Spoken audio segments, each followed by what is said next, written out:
పూజ్యులు పుత్తూరు వెంకటేశ్వర గారికి, మిత్రుడు సుధా లక్ష్మణ్ గారికి,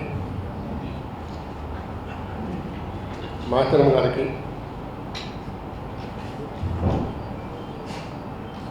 పైడా కృష్ణప్రసాద్ గారికి, నటరాజు బాలసుందర్ గారికి, నృసింహశర్మ గారికి, సభలో ఉన్న పెద్దలందరికీ, డాక్టర్ డివి సూర్యారావు గారికి, ముఖ్యంగా రంగ సమీక్షకులు మనందరికీ కూడా నమస్కారం. ఆ రోజుల్లో రెండు అద్భుతాలు, రెండు అదృష్టాలు. ఈ రెండింటిలో కూడా నాకు, మా శర్మ గారికి ప్రమేయం ఉంది. ఆ రోజుల వ్యవధిలో రెండు ఉద్గ్రంథాలు, బృహద్గ్రంథాలు విడుదల. ఆ రోజుల క్రితం హైదరాబాద్లో గొల్లపూడి మారుతీరావు గారు ఆధ్వర్యంలో 100 ఏళ్ల కథకు వందనాలు అనే ఒక బృహత్ గ్రంథాన్ని ఆవిష్కరించుకున్నాం. ఈరోజు మా శర్మ గారి దర్శకత్వంలో కొప్పరపు కవుల సాహిత్య సర్వస్వాన్ని అందినంత మేరకు ఒక పెద్ద పుస్తకంగా ప్రచురించుకుని ఆవిష్కరిస్తున్నాం. ఈ రెండు గొప్ప కార్యక్రమాల్లో పాల్గొనే అవకాశం ఇచ్చినందుకు నేను నా జన్మ ధన్యమైందని అనుకుంటున్నాను. చాలా కాలంగా వెనకబడిపోతోంది, అడుగంటిపోతోంది అనే ఆందోళన ఈ ఆంధ్ర ప్రాంతంలో సామల రమేష్ బాబు గారు, అక్కడ మా మండలాచారి గారు, ఇతర మిత్రులు చాలా సభలు పెట్టి ఉద్ఘాటనలు చేసి హెచ్చరికలు చేస్తూ వస్తున్నారు. కానీ ఈ రెండు సమావేశాలు చూసిన వాళ్ళకి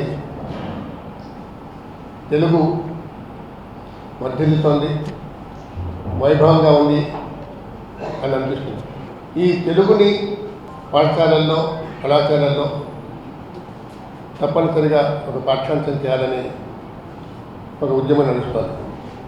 1వ తరగతి నుంచి 10వ తరగతి వరకు, వీలైతే ఇంటర్మీడియట్ వరకు. తెలంగాణలో ముఖ్యమంత్రి స్వయంగా తెలుగు భాషాభిమాని, తెలుగులో అద్భుతంగా మాట్లాడే వక్త.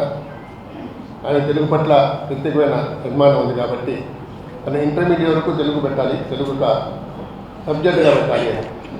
ఒక దాన్ని తెలుగు మాధ్యమే అనకుండా, తెలుగు మాధ్యమం అంటే ఇవాళ రేపు ఎవరు ఒప్పుకోట్లే. ఆదాయం తక్కువ ఉన్న వాళ్ళు కూడా సర్వస్వం వడ్డీ తమ పిల్లల్ని ఇంగ్లీష్ మీడియం స్కూల్స్కే పంపిస్తున్నారు. ఇంగ్లీష్ ఉంటే తప్ప భవిష్యత్తు లేదు, ఇంగ్లీష్ ఉంటే తప్ప ఉద్యోగాలు లేవు అనే ఒక అవగాహనతో, అది అపోహ కాదు, అది వాస్తవం. తెలుగు బాగా వచ్చిన వాళ్ళకి ఇంగ్లీష్ కూడా వస్తుంది. అట్లా ఆంధ్రప్రదేశ్లో కూడా తెలుగుని ఒక తప్పనిసరి సబ్జెక్టుగా ఇంటర్మీడియట్ వరకు పెడితే బాగుంటుంది. అది ప్రభుత్వాలు చేస్తాయని మనం ఎదురు చూస్తూ ఉంటే ఆ పనులు కావు. పౌర సమాజమే దీన్ని ఉద్యమించాలి. దీనికోసం ఇప్పుడు మన ఆంధ్రప్రదేశ్లో 2 గ్రంథాల గురించి మాట్లాడాము. ఈ 2 గ్రంథాలు ప్రభుత్వ లైబ్రరీలో కొంటారా, అవి ఉంటాయా అనేది సమస్య. అంటే మనం పట్టించుకోవాలి. కేరళలో అయితే సమాజం పట్టించుకుంటుంది, తమిళనాడులో ప్రజలు ప్రశ్నిస్తారు. మనం ప్రశ్నించకపోతే ప్రశ్నించని సమాజానికి నిష్పత్తి ఉండదు. మనం అడగటలేదు, మన లైబ్రరీలో పుస్తకాలు ఎందుకు కొట్టలేదు, గత 4 ఏళ్ళుగా ఎన్ని పుస్తకాలు కొన్నారు, ఈ పుస్తకాలు లైబ్రరీలో కొంటున్నారా, ఉంటున్నాయా? ఇప్పుడు ఈ గ్రంథాలలో ఈ సమావేశం జరగడం కూడా నాకు విశేషమైన ప్రాధాన్యం ఉంది. ఇప్పుడు వచ్చేటప్పుడు గ్రంథాలయాన్ని నేను చూసాం, అద్భుతంగా నిర్వహిస్తున్నారు ఇక్కడ నిర్వాహకులు. కొప్పరపు కవులు తిరుపతి వెంకట కవులు, పాత కవులు, కొత్త కవులు, ఆధునిక కవులు అందరి సాహిత్యాన్ని ప్రజలు తీసుకోవాలి. ఇదివరకు మా చిన్నతనంలో నేను రంగస్థల నాటకం ఉంటే బళ్ళు పెట్టుకొని ఊరంతా కలిపోయాడు. నరసరావుపేటలో టికెట్ కొని నాటకం చూసే వ్యవస్థ ఉండేది ఇటీవల వరకు. తెనాల్లో కూడా నాటకాలు బాగా ఆడేవారు. ఇప్పుడు అవన్నీ లేవు, అంత టీవీలకి అంకితమైపోతున్నాం. వాటిని మళ్ళీ పునరుద్ధరించాలి. దానికోసం మనం విశేషంగా కృషి చేయాలి. దానికి పౌర సమాజం పూనుకోవాలని నేను అనుకుంటున్నాను. ఈ మహానుభావుడు తెలుగు జాతిలో పుట్టడం, ఈ భూమి మీద నడవడం అనేది మనం చేసుకున్న అదృష్టం. శర్మగారు కొప్పరపు గౌరి దహితుడు, ఆయన కుటుంబ సభ్యుడు. మేము శర్మగారి కుటుంబాల సభ్యులం, కానీ పరోక్షంగా మేము కూడా కొప్పరపు కుటుంబంలో సభ్యులైన. అందుకే ఇక్కడికి ప్రతి సంవత్సరం కొప్పరపు కళాపీఠం నిర్వహించే కార్యక్రమాలకి వస్తాం, హాజరవుతాం. శర్మగారికి సంఘీభావం ప్రకటిస్తుంటాం, ఆయనకు అండగా ఉంటాం, అందుకు గర్విస్తుంటాం. ఇది ఈరోజు కొప్పరపు గౌరి జయంతి. ఈ జయంతి ఉత్సవాన్ని వాస్తవానికి ప్రభుత్వాలు పెద్ద ఎత్తున చేయాలి. ఇటీవల విశ్వనాథ్ గారి జయంతి నిర్వహిస్తున్నారని విన్నాను విజయవాడలో. అది రాష్ట్ర విభజన జరిగిన తర్వాత. వాస్తవానికి విశ్వనాథ్ సత్యనారాయణ గారిని కృష్ణా తీరంలో పెట్టినా కూడా ఆయన నిత్యం తలుచుకునేది, ఆయన సాహిత్యాన్ని ప్రచారం చేసేది గోదావరి తీరంలో, కరీంనగరంలో. అక్కడ విశ్వనాథ సాహిత్య పీఠం ఉంది. వాళ్ళు 1000 పడగలు కూడా ఇంగ్లీష్లోకి తర్జుమా చేయించి పుస్తకం వేశారు, గొప్ప పుస్తకం వేశారు. ఇప్పుడు ఆంధ్రప్రదేశ్ గవర్నమెంట్ ఇప్పటికైనా గుర్తించి ఇక్కడ చేసినందుకు సంతోషం. ఇదివరకు పల్లెటూళ్ళలో వ్యవసాయం చేసుకునేవాడు కూడా, రైతులు కూడా తిరుపతి వెంకట కవుల పద్యాలు స్వయంగా పాడుకునేవారు. రంగస్థలంలో విన్నవి, నాటకాల్లో విన్నవి వాళ్ళకి స్వయంగా కంటత వచ్చి వాళ్ళ నిత్య జీవితంలో పాడుకునే సంప్రదాయం ఉండేది.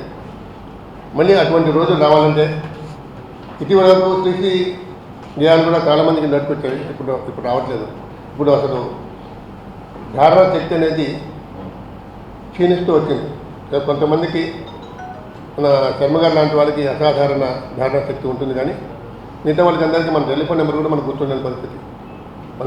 మన సెల్ ఫోన్లో ఆ కాంటాక్ట్తో చూస్తే కానీ మన ఇంటి నెంబర్ కూడా గుర్తుండదు. అటువంటి పరిస్థితి వచ్చింది. దీనికి కారణం ఏంటంటే మనం అధ్యయనం మానేసాం. దానికి శిక్షణ లేదు, దానికి ప్రోత్సాహం లేదు. కాబట్టి బాగా ఈ సాహిత్యంలో ప్రతిభ కనపరిచిన వారికి సమాజమే వారిని ప్రోత్సహిస్తూ, వాళ్ళకి పురస్కారాలు అందజేస్తూ, వాళ్ళ ప్రతిభని గుర్తింస్తే ఇంకా తెలుగు భాషకి ఎటువంటి ఢోకా ఉండదు, ఎటువంటి ప్రమాదం ఉండదు. ఇటువంటి ఈ సాహిత్య పురస్కారాలు, లేకపోతే ఈ జయంతి ఉత్సవాలు, లేకపోతే స్మారకోపన్యాసాలు, చాలామంది ఎంతో 100 కోట్లు సంపాదించి పెట్టి పోయిన మహానుభావులు ఉన్నారు. వాళ్ళ పిల్లలకి మాత్రం స్మారకోపన్యాసం నిర్వహించాలన్న జ్ఞానం కూడా ఉండదు. అటువంటి వాళ్ళు మన రాష్ట్రంలో కూడా చాలామంది ఉన్నారు, 2 రాష్ట్రాల్లో. కానీ ఇటువంటి సందర్భాన్ని పురస్కరించుకొని తెలుగు సాహిత్యాన్ని ప్రోత్సహించే ప్రయత్నం చేయాలి. దీనికి సమాజమే ముందుకు రావాలి. ఇప్పుడు ఈ సభలో ఉన్న వాళ్ళందరూ చాలామంది పెద్దవాళ్ళు ఉన్నారు. మీరందరూ కూడా దీన్ని నిజం చేయడానికి చదువు తీసుకుంటారని కోరుకుంటున్నా. ఇటువంటి కార్యక్రమాన్ని ఏర్పాటు చేసి అద్భుతంగా నిర్వహిస్తున్న మా శర్మ గారికి మరోసారి అభినందన తెలియజేస్తూ ధన్యవాదాలు.